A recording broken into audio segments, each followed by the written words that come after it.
The Whisper in the Woods, full extended creepypasta. Part 1, Childhood Memories and the First Warning. Before everything changed, before the nightmares began, before my cousin vanished, there was a time when Slender Man was just a story. I remember the first time I heard about him. We were 9 years old, sitting on the old family desktop, while Alex read from a poorly formatted web page with a black background and red text. The image he showed me stuck in my head. A tall, faceless man in a black suit, standing in the background of playgrounds and forests. I laughed. Alex didn't.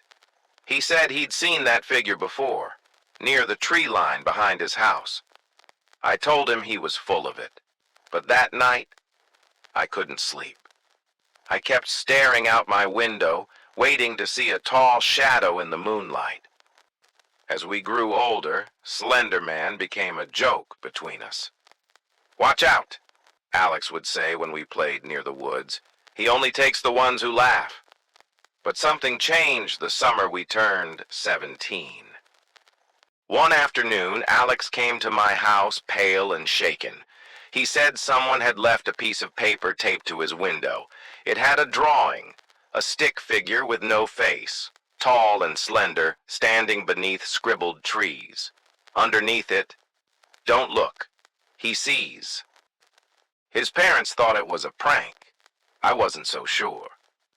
That same week, Alex started having dreams. In them, he was standing in the forest, surrounded by trees that kept getting taller and taller.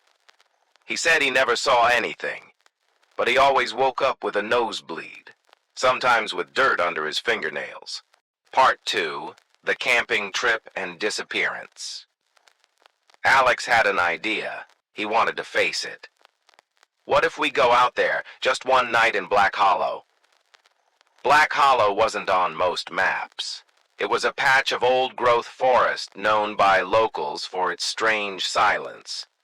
No birds, no bugs, not even wind. I was hesitant, but Alex pushed me, said it would be our last chance to do something epic before graduation. We packed up our gear, tents, flashlights, food, knives, and biked to the edge of Black Hollow. The moment we stepped off the trail, I felt it. The air was thicker, the shadows darker. My ears felt like they were clogged, like the woods were pressing in on me. We found a clearing deep inside and set up camp. The silence was immediate, oppressive. It wasn't peaceful. It was wrong. Like sound had been removed from the world. That night we built a fire and tried to keep things light. But around 11 p.m., Alex froze mid-sentence. "Did you hear that?" I didn't. At least not at first. Then I did. A faint, high-pitched hum, like old TV static. It was coming from everywhere, and nowhere. We decided to go to sleep. I remember lying in my tent, eyes wide, every sound amplified. Around 2:30 a.m., I heard Alex unzip his tent. "Bathroom?" I whispered. No answer. I looked outside. His flashlight lay on the ground. His tent was open. He was gone. I called his name, ran into the woods. That's when I saw it. A figure, towering, motionless, too tall to be human, limbs impossibly long, no face. I dropped my light. I couldn't move. The thing tilted its head and vanished. Part 3, Searching, Denial, and Dark Discoveries. Alex never came back. Search parties found nothing. No tracks, no blood, no signs of struggle. Just one thing, a symbol carved into a tree near our camp. A circle with an X. His parents thought he ran away. Mine said he probably got lost. I knew the truth. I tried to go back to school, but I couldn't focus. I started waking up at exactly 3:33 a.m. every night. My phone would light up. Sometimes the screen showed static. Other times a flash of trees. Once I swear it showed a face or lack thereof. I began researching disappearances near Black Hollow. There were more than I thought. All young men, most between 15 and 18. Some from as far back as the 1950s. One article mentioned an odd drawing found on a boy's wall before he vanished. The same stick figure in a suit.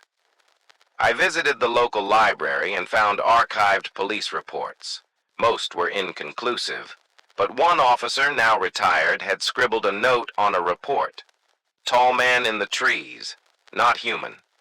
I started visiting places, talking to people. One man, Charles, claimed he survived an encounter in 1967. He showed me the scars on his back. Said he never speaks his name aloud. He said that once you've seen him, it's like being tagged. He follows the marked. Part 4. The haunting escalates. Over the next few weeks, things got worse. I started sleepwalking, woke up outside once, another time in my closet mumbling something in my sleep. I set up a night camera. On one recording, I sat up at 3:33, turned to the camera and whispered, "He's almost here." I stopped going outside. I boarded my windows.